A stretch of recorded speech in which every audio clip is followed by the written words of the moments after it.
Hi ಸ್ನೇಹಿತರೆ, ಎಲ್ಲರಿಗೂ ನಮಸ್ಕಾರ. Welcome back to Jaya's kitchen Kannada. ಸ್ನೇಹಿತರೆ, ಇವತ್ತು ನಾನು ಮಾಡ್ತಾ ಇರೋಂಥ ರೆಸಿಪಿ ಬಂದು ಬೆಲ್ಲದ ಅವಲಕ್ಕಿ ಪಾಯಸ ಮಾಡಿದ್ದೀನಿ. ಇದನ್ನು ಯಾವ ಥರ ಮಾಡೋದು ಅಂತ ನೋಡ್ಕೊಳ್ಳೋಣ ಬನ್ನಿ. ನೋಡ್ಕೊಳ್ಳೋಕೆ ಮೊದಲು ನಮ್ಮ ಚಾನಲ್ನ ಯಾರೆಲ್ಲ ನೋಡಿ ಸಬ್ಸ್ಕ್ರೈಬ್ ನೋಡ್ತಾ ಇದ್ದೀರಾ, ಪ್ಲೀಸ್ ಸಬ್ಸ್ಕ್ರೈಬ್ ಮಾಡ್ಕೊಳ್ಳಿ. ನೋಡಿ, ಬೆಲ್ಲದ ಅವಲಕ್ಕಿ ಪಾಯಸ ಮಾಡೋದಕ್ಕೆ ನಾನು ಒಂದು ಬಾಣಲಿ ಇಟ್ಟಿದ್ದೀನಿ. ಈಗ ಸ್ವಲ್ಪ ತುಪ್ಪ ಸೇರಿಸ್ಕೊಳ್ಳೋಣ. 1-2 ಟೇಬಲ್ ಸ್ಪೂನಷ್ಟು ತುಪ್ಪ ಸೇರಿಸ್ಕೊತಾ ಇದ್ದೀನಿ. ತುಪ್ಪನೂ ಸ್ವಲ್ಪ ಬಿಸಿ ಆಗಲಿ. ನೋಡಿ, ನಾನು ಸ್ವಲ್ಪ ದ್ರಾಕ್ಷಿ ಗೋಡಂಬಿ ತಗೊಂಡಿದ್ದೀನಿ. ಗೋಡಂಬಿ ಸ್ವಲ್ಪ ಇವಾಗ ಹುರ್ಕೊಂಬಿಡೋಣ. ಫ್ಲೇಮ್ ಮೀಡಿಯಮ್ಮಲ್ಲಿ ಇಟ್ಕೊಂಡು ಹುರ್ಕೊಬೇಕು.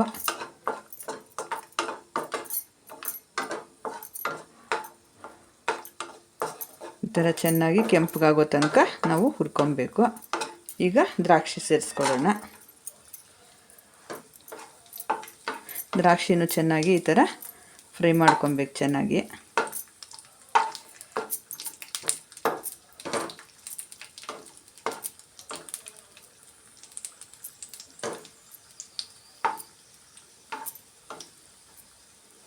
ನೋಡಿ, ಈ ಥರ ಎರಡೂ ಸೇರಿಸಿ ಈಗ ಹುರ್ಕೊಬೇಕು. ಈ ಥರ ನೋಡಿ, ಈ ಥರ ಆದಮೇಲೆ ಇವಾಗ ಒಂದು ಪ್ಲೇಟ್ಗೆ ತೆಕ್ಕೊಂಬಿಡೋಣ.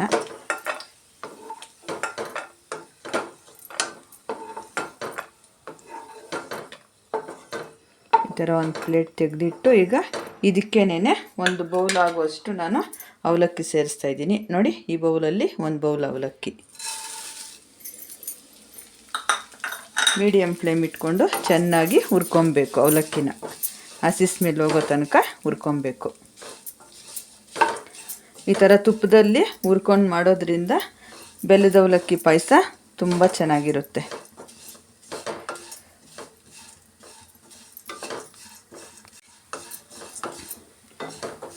ನೋಡಿ, ಈ ಥರ ಹುರ್ಕೊಬೇಕು. ನೋಡಿ, ಉರಿತಾ ಇದ್ದರೆ ಒಂಥರ ಬುರುಗ್ ಥರ ಈ ಥರ ಸ್ವಲ್ಪ ದಪ್ಪ ಆಗುತ್ತೆ ಇದು ಅವಲಕ್ಕಿ. ಅದುವರೆಗೂ ನಾವು ಚೆನ್ನಾಗಿ ಹುರ್ಕೊಬೇಕು.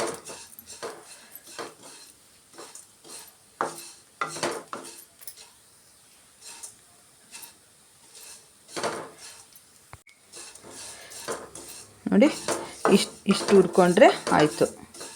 ಈಗ ನಾವು ಯಾವ ಅಳತೆಯಲ್ಲಿ ನೋಡಿ, ಈ ಬೌಲಲ್ಲಿ 1 ಬೌಲಷ್ಟು ಅವಲಕ್ಕಿ ತಗೊಂಡಿದ್ದೆ. ಅದೇ ಬೌಲಲ್ಲಿ 2 ಬೌಲ್ ಆಗುವಷ್ಟು ಬಿಸಿ ಹಾಲನ್ನು ಸೇರಿಸ್ಕೊಬೇಕು. ನೋಡಿ, ನಾನಿಲ್ಲಿ ಬಿಸಿ ಹಾಲು ಸೇರಿಸ್ತಾ ಇದ್ದೀನಿ.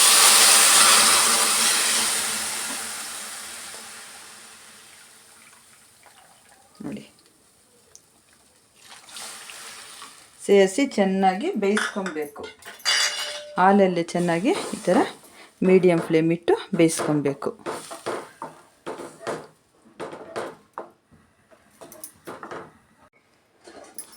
ಅವಲಕ್ಕಿನ ಹಾಲಲ್ಲಿ ಚೆನ್ನಾಗಿ ಬೇಯಿಸ್ಕೊಬೇಕು. ಈ ಥರ ಒಂದು ಲಿಡ್ ಕ್ಲೋಸ್ ಮಾಡಿ ಒಂದು 5 ನಿಮಿಷ ಮೀಡಿಯಮ್ ಫ್ಲೇಮಲ್ಲಿ ಇಟ್ಟು ಬಿಡೋಣ. ಅಷ್ಟರಲ್ಲಿ ಈ ಒಂದು ಕಡೆ ಬೆಲ್ಲ ಕರಿಸ್ಕೊಳ್ಳೋಣ. ನೋಡಿ, ಬೆಲ್ಲ ಕರಿಸ್ಕೊಳ್ಳೋಕ್ಕೆ ನಾನೊಂದು ಪಾತ್ರೆ ಇಟ್ಟಿದ್ದೀನಿ.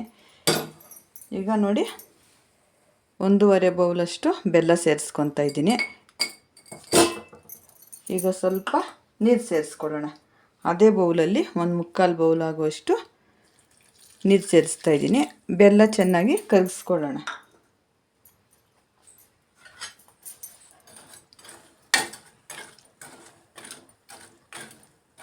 ಸ್ವಲ್ಪ ಕರಗಲಿ ಬೆಲ್ಲ. ನೋಡಿ, 5 ನಿಮಿಷ ಆಯಿತು. ಇವಾಗ ಯಾವ ಥರ ಆಗಿದೆಯಾ ನೋಡೋಣ.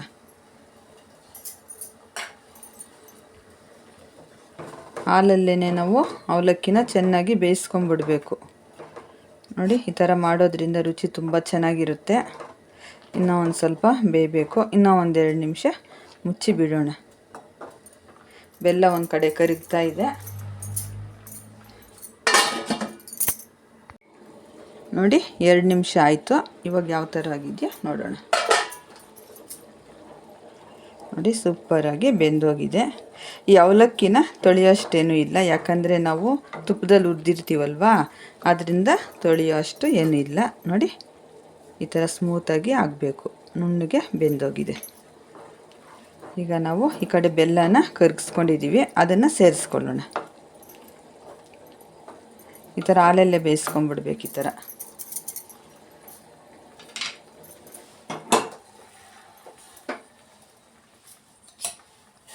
ನೋಡಿ ಈ ಥರ ಬೆಲ್ಲನ ಶೋಧಿಸ್ಕೊಳ್ಳೋಣ.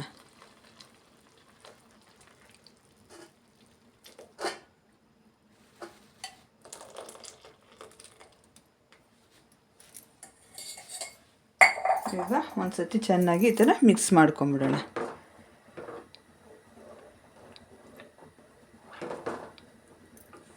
ಬೆಲ್ಲದಲ್ಲಿನೂ 1-2 ನಿಮಿಷ ಚೆನ್ನಾಗಿ ಕುದಿಸ್ಕೊಂಬಿಡೋಣ. ಈ ಥರ ಕುದಿಸ್ಕೊಂಡಿದ್ದಾದಮೇಲೆ ಇವಾಗ ಬಾದಾಮಿ ಪೌಡ್ರು 1 ಸ್ಪೂನ್ ಸೇರಿಸ್ತಾ ಇದ್ದೀನಿ. MTR ಬಾದಾಮಿ ಪೌಡ್ರನ್ನ ನಾನು ಸೇರಿಸ್ತಾ ಇದ್ದೀನಿ. ಈ ಥರ ಸೇರಿಸಿ ಮಾಡೋದ್ರಿಂದ ರುಚಿ ತುಂಬಾ ಚೆನ್ನಾಗಿರುತ್ತೆ. 1 ಸ್ಪೂನ್ ಸೇರಿಸ್ಕೊಂಡ್ರೆ ಸಾಕು.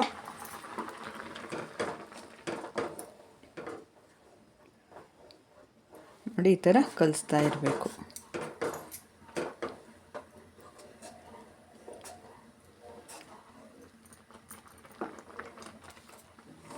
ಈಗ 1 ನಿಮಿಷ ಲಿಡ್ ಕ್ಲೋಸ್ ಮಾಡಿ ಬಿಡೋಣ. 1 ನಿಮಿಷ ಆಯಿತು. ಈಗ ಒಂದ್ಸತಿ ಈ ಥರ ಚೆನ್ನಾಗಿ ಮಿಕ್ಸ್ ಮಾಡ್ಕೊಂಬಿಡೋಣ. ಈಗ ಕೊನೆಯಲ್ಲಿ ದ್ರಾಕ್ಷಿ ಗೋಡಂಬಿನ ಫ್ರೈ ಮಾಡಿ ಇಟ್ಕೊಂಡಿದ್ವಲ್ಲ ಅದನ್ನು ಸೇರಿಸ್ಕೊಳ್ಳೋಣ. ಈ ಥರ ಅವಲಕ್ಕಿ ಪಾಯಸನ ನಿಮ್ಮ ಮನೆಯಲ್ಲೂ ನೀವು ಒಂದ್ಸಲ ಟ್ರೈ ಮಾಡಿ ಯಾವ ಥರ ಬಂತು ಅಂತ ಕಮೆಂಟ್ ಮಾಡಿ. ಯಾರೆಲ್ಲ ನಮ್ಮ ಚಾನಲ್ ನೋಡಿ ಸಬ್ಸ್ಕ್ರೈಬ್ ಮಾಡ್ಕೊಂಡಿರೋ ನೋಡ್ತಾ ಇದ್ದೀರೋ ಪ್ಲೀಸ್ ಸಬ್ಸ್ಕ್ರೈಬ್ ಮಾಡ್ಕೊಳ್ಳಿ. ಈಗ ಕಂಪ್ಲೀಟಾಗಿ ಬೆಲ್ಲದ ಅವಲಕ್ಕಿ ಪಾಯಸ ರೆಡಿ ಆಯಿತು. ಈಗ 1-2 ನಿಮಿಷ ಬಿಟ್ಟು ಆಮೇಲೆ ನಾವು ಸರ್ವ್ ಮಾಡ್ಕೊಳ್ಳೋಣ. ನೋಡಿ 1-2 ನಿಮಿಷ ಆಯಿತು. ಇವಾಗ ಯಾವ ಥರ ಆಗಿದೆಯಾ ನೋಡೋಣ. ನೋಡಿ ಸೂಪರಾಗಿ ಪಾಯಸ ರೆಡಿಯಾಗಿದೆ. ನಮ್ಮ ಮನೆಯಲ್ಲಿ ಸ್ವಲ್ಪ ಸ್ವೀಟ್ ಸ್ವಲ್ಪ ಜಾಸ್ತಿ ತಿನ್ನೋದ್ರಿಂದ ನಾನು ಸ್ವಲ್ಪ ಬೆಲ್ಲ ಸ್ವಲ್ಪ ಜಾಸ್ತಿ ಸೇರಿಸ್ಕೊಂಡಿದ್ದೀನಿ. ನಿಮಗೆ ಕಡಿಮೆ ಬೇಕು ಅಂದರೆ ಸ್ವಲ್ಪ ಕಡಿಮೆನೇ ಸೇರಿಸ್ಕೊಳ್ಳಿ. ಸೂಪರಾಗಿ ಪಾಯಸ ರೆಡಿ ಆಯಿತು. ಇಷ್ಟೇ, ಈಗ ಸರ್ವ್ ಮಾಡ್ಕೊಳ್ಳೋಣ. ಸ್ನೇಹಿತರೆ, ಬಿಸಿ ಬಿಸಿಯಾಗಿ ಅವಲಕ್ಕಿ ಪಾಯಸ ರೆಡಿಯಾಗಿದೆ. ವಿಡಿಯೋ ಇಷ್ಟವಾದಲ್ಲಿ ಲೈಕ್ ಮಾಡಿ, ಶೇರ್ ಮಾಡಿ, ಕಮೆಂಟ್ ಮಾಡಿ. ಹಾಗೆ ನಮ್ಮ ಚಾನಲ್ನ ಸಬ್ಸ್ಕ್ರೈಬ್ ಮಾಡಿಕೊಂಡು ಸ್ಕಿಪ್ ಮಾಡ್ದಿರ ಕೊನೆ ತನಕ ವಿಡಿಯೋ ನೋಡಿ. ತುಂಬ ಧನ್ಯವಾದಗಳು.